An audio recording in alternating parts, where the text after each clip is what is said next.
Bienvenido al canal de Archivos Oscuros. Hubo un nombre que aterrorizó en su día las tranquilas calles de Inglaterra.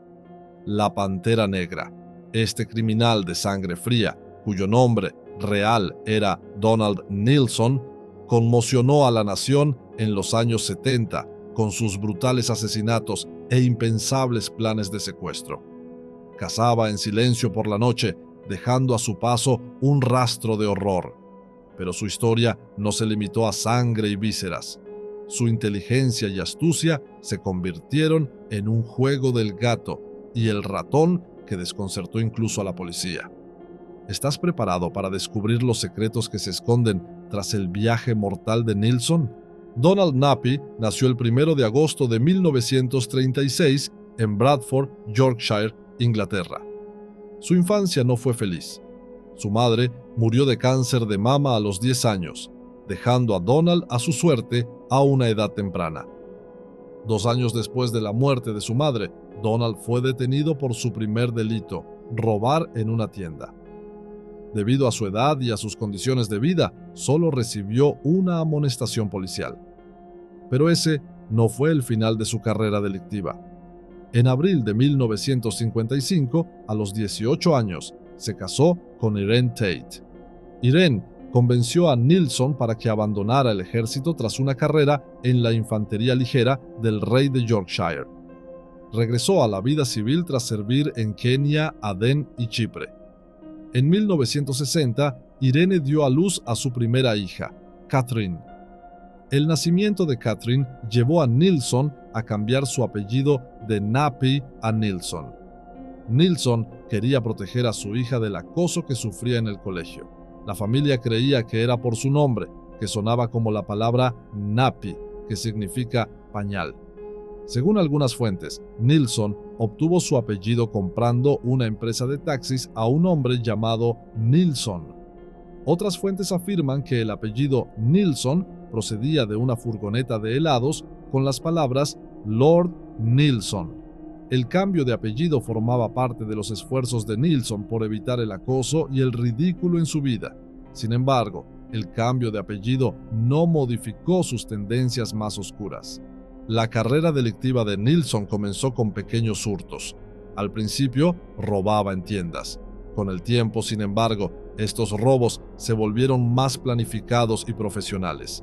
Planificaba sus robos con cuidado y conseguía eludir a la policía. Con el paso de los años, diversificó sus delitos y consiguió objetivos más importantes. A medida que Neilson desarrollaba su carrera delictiva, cambiaba constantemente los métodos que utilizaba en sus robos. Utilizaba diferentes tácticas para que a la policía le resultara más difícil atraparle. Durante esta época se le conocía como el Fantasma y Handy Andy, antes de que los medios de comunicación le apodaran Pantera Negra.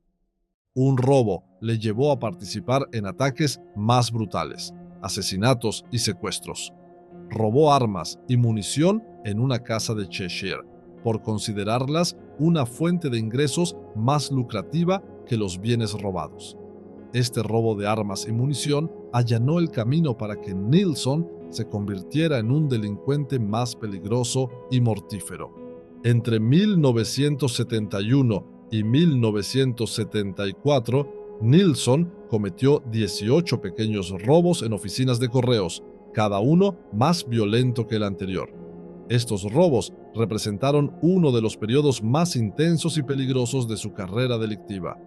En febrero de 1972, irrumpió en una suboficina de correos en el domicilio particular del jefe de correos.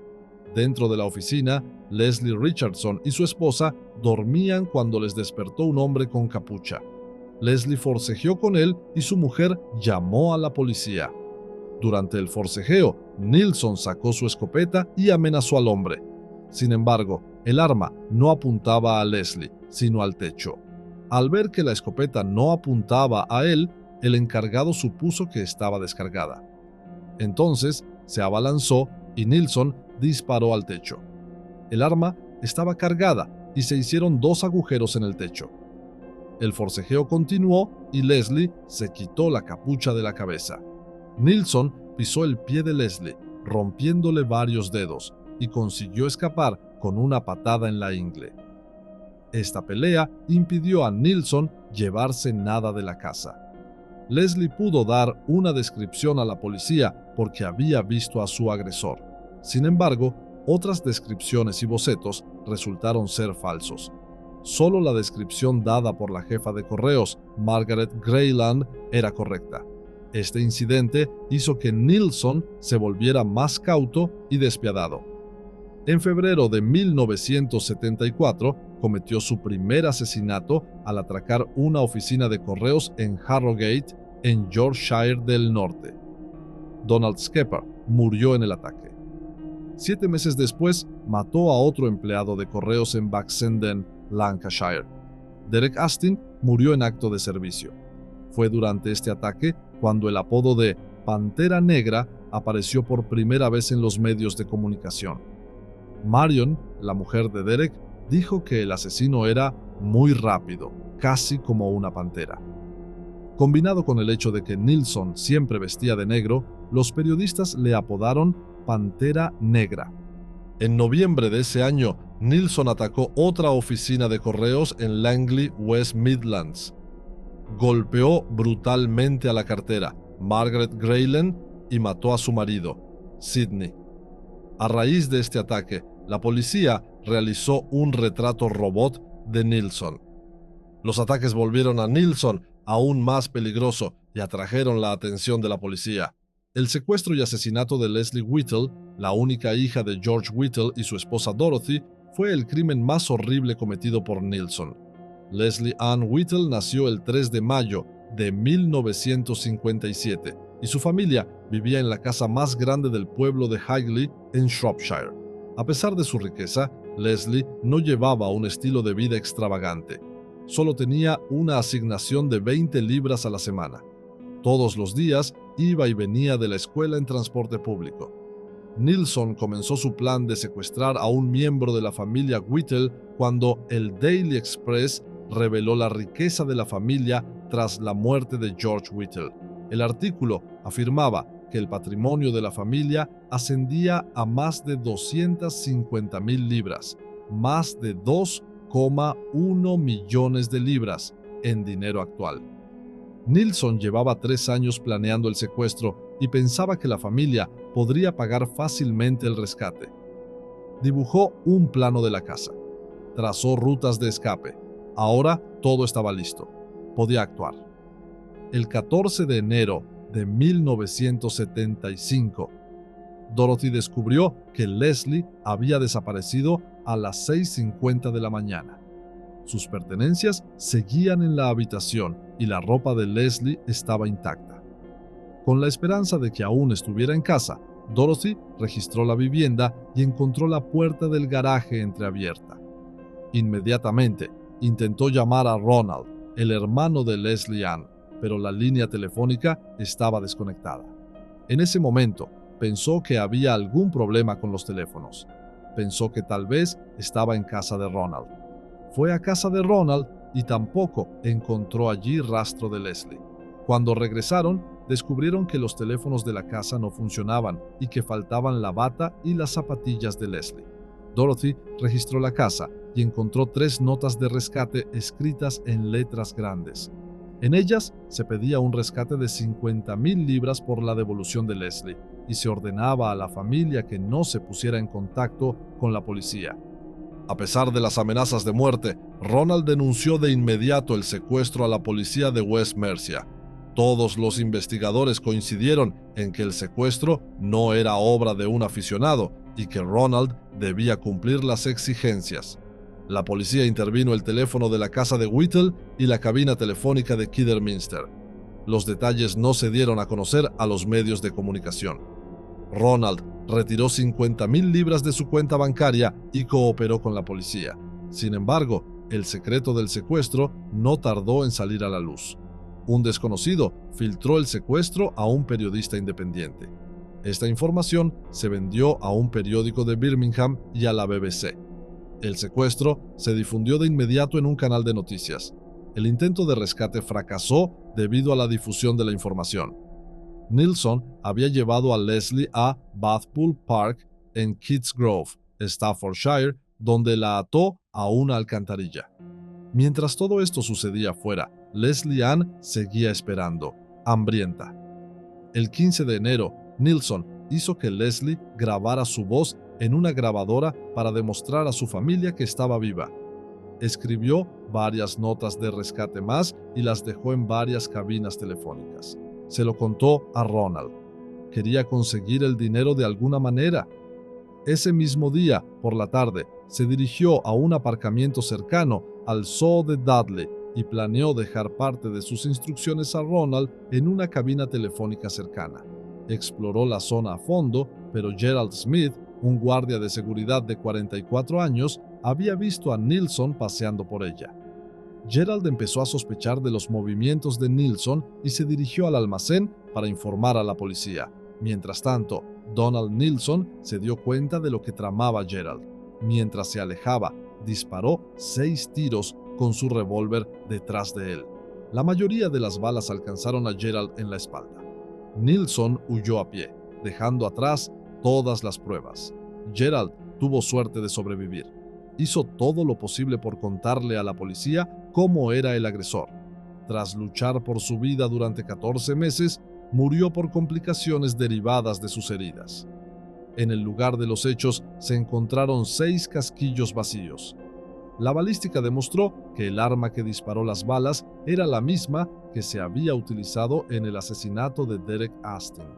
También se estableció que el asesino era Pantera Negra, que había estado en el radar de la policía durante 10 años. El 16 de enero, Nilsson se puso en contacto con la familia de Leslie por teléfono y les puso la grabación de audio de esta.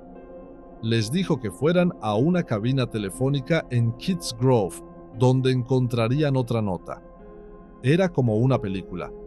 Al día siguiente, Ronald salió de la comisaría con un dispositivo de escucha oculto bajo la ropa. Le siguieron varios coches de policía de paisano. Ronald era un extraño en Kids Grove. Tardó un rato en encontrar la cabina telefónica. Finalmente, encontró la nota de rescate de Ronald, que le dirigía a Bathpool Park. Le dijeron que subiera por Boathouse Road, girara a la derecha por un sendero público y caminara hasta una señal de prohibido el paso. Le indicaron que pasara por delante de un muro y encendiera los faros. En el bosque habría una señal de linterna con instrucciones pegadas con cinta adhesiva. Ronald siguió las instrucciones y llegó a Bathpool Park. Giró hacia el campo en el que se suponía que tenía que ir, pero en la oscuridad no pudo ver el muro bajo que había al borde del puente del ferrocarril. Condujo hasta el final del campo y encendió y apagó los faros varias veces antes de salir del coche. No pudo ver la señal de linterna.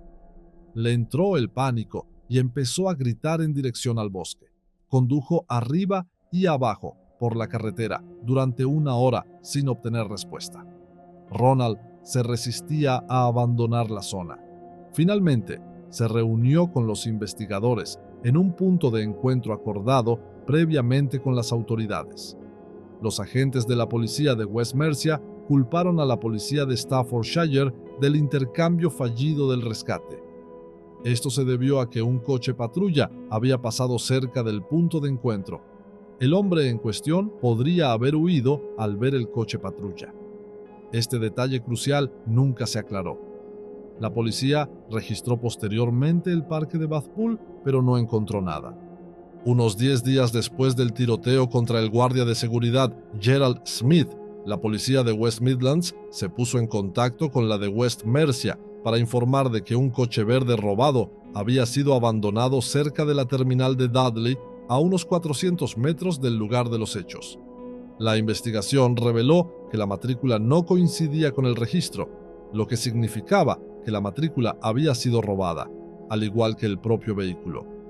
Se había denunciado la sustracción del Morris 1300 en West Bromwich 3 meses antes de que Gerald fuera tiroteado. En el maletero se encontró una cinta de casete con una voz femenina que los investigadores identificaron como Leslie Whittle. En la cinta, Leslie instaba a su familia a cooperar con su secuestrador y les ordenaba que condujeran hacia el norte por la autopista M6 hasta la salida 10 y luego hacia el norte en dirección a Walsall hasta una cabina telefónica donde había instrucciones ocultas. La policía confirmó que el coche se había utilizado en el secuestro de Leslie al encontrar trozos de pelo de esta en el asiento trasero, que más tarde fueron identificados como suyos. Las pruebas forenses realizadas a la pistola encontrada en el maletero revelaron que se había utilizado en el asesinato de 3 carteros en 1974. También se encontraron 4 sobres en los que se detallaba la ruta que debía seguir el sospechoso, un micrófono, varias láminas de plástico y otros objetos relacionados con el secuestro de Leslie. Ahora estaba claro que existía un vínculo entre el secuestro de Leslie y la persona conocida como la Pantera Negra. Al día siguiente, el director de una escuela primaria se puso en contacto con los detectives para decirles que, unas semanas antes, 2 alumnos le habían dado un dispositivo parecido a una linterna que habían encontrado atascado en una rejilla de algún lugar. El lugar era uno de los pozos de ventilación cubiertos del antiguo túnel de Hare Castle, en Bathpool Park. Solo cuando la entrevista a Ronald se emitió por televisión, el director se dio cuenta de que el hallazgo estaba relacionado con el secuestro de Leslie. Otro niño de 11 años se puso en contacto con la policía para decir que había encontrado un fragmento de una nota roja cerca del mismo conducto de ventilación a mediados de enero. Guardó la nota y se la entregó a los investigadores. Esto condujo a un examen exhaustivo de los sistemas de drenaje y ventilación bajo el parque Bathpool. Parte de la nota decía: "Deja la maleta en el agujero", lo que probablemente constituía la fase final de las instrucciones del secuestrador. El 6 de marzo de 1975, la policía inició una segunda búsqueda exhaustiva en el Bathpool Park. Con la ayuda de perros rastreadores, el equipo comenzó en el pozo de drenaje. Allí encontraron la linterna del secuestrador. Un agente de policía encontró una máquina de Dymo-tape y un trozo de Dymo-tape dentro de la valla. El secuestrador utilizaba Dymo-tape para escribir notas de rescate. Durante el registro, también se encontró una llave para abrir las barandillas metálicas de la zona de desagüe. En otra zona de desagüe encontraron una chaqueta de cuero y unos prismáticos. No fue posible localizar ninguno de los objetos encontrados, salvo el número de serie de los prismáticos. El número se encontró en una tienda, pero la pista terminó ahí, ya que el comprador utilizó un nombre y una dirección falsos. La búsqueda en una segunda fuente del parque tampoco tuvo éxito. Antes de buscar en el tercer pozo, el más profundo de los 3, que en su día se utilizó como pozo de ventilación de una mina de carbón, hubo que revisar la zona en busca de gases tóxicos como medida de precaución. La búsqueda se suspendió hasta la mañana siguiente. La búsqueda continuó el viernes 7 de marzo de 1975 por la mañana. La policía y el personal de rescate de la mina entraron por el antiguo pozo de ventilación. En la segunda repisa, a 13 metros de profundidad, se encontraron una grabadora y un reproductor de casetes.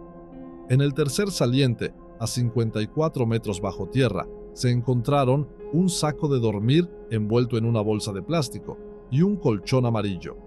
Se pensó que estos 3 objetos eran una cama improvisada.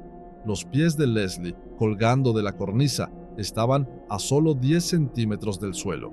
Debajo de sus pies estaban las pertenencias que Nilsson había dejado para Leslie y las que había ido dejando durante sus visitas al lugar donde la retenía. Se recogieron todos los objetos y se tomaron huellas dactilares parciales. Se comprobaron las bases de datos nacionales, pero no hubo coincidencia con la huella parcial. El cuerpo de Leslie estaba en avanzado estado de descomposición. La fecha de la muerte de Leslie nunca ha podido confirmarse. Se estima que fue entre el 17 y el 24 de enero. Leslie estaba muy demacrado cuando fue encontrado. Su estómago y sus intestinos estaban completamente vacíos. En diciembre de 1975, 2 policías, Tony White y Stuart Mackenzie montaban guardia en la A60 en las afueras de Mansfield. Mientras hacían guardia, un hombre delgado que llevaba una bolsa pasó junto a un coche. Este atrajo la atención de los agentes cuando se dio la vuelta y los evitó. Como de costumbre, los agentes lo llamaron para interrogarlo.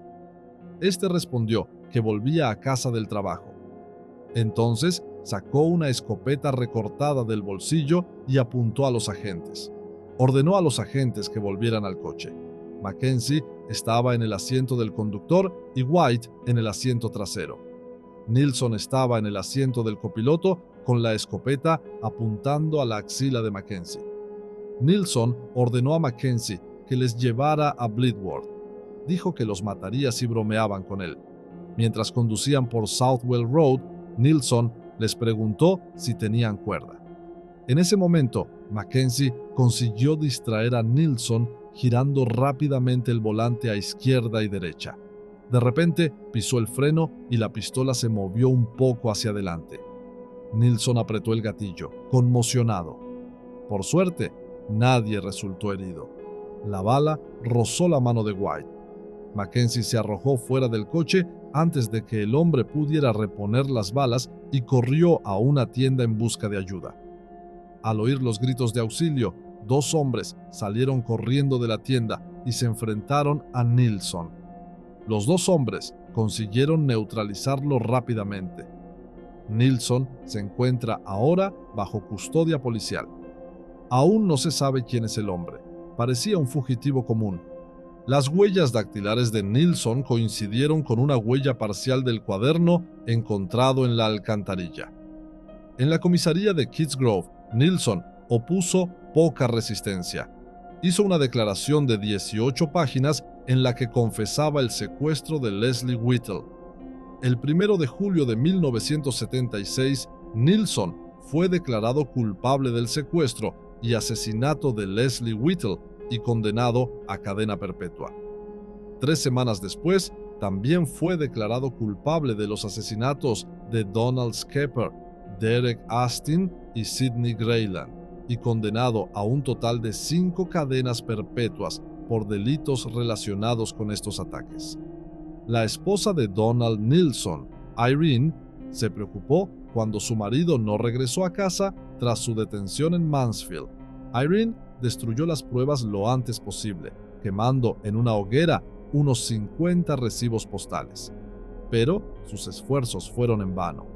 Cuando la policía fue a registrar su casa, descubrió restos carbonizados en la chimenea. Más tarde, Irene fue condenada por cobrar más de 80 cheques postales robados en 18 asaltos a oficinas de correos. Afirmó que Nilsson la había obligado a cobrar los cheques. Nilsson fue condenado a 12 meses de prisión, pero solo cumplió 8 antes de ser puesto en libertad por buena conducta. Nilsson murió de insuficiencia respiratoria el 17 de diciembre de 2011, a los 75 años tras pasar muchos años en prisión.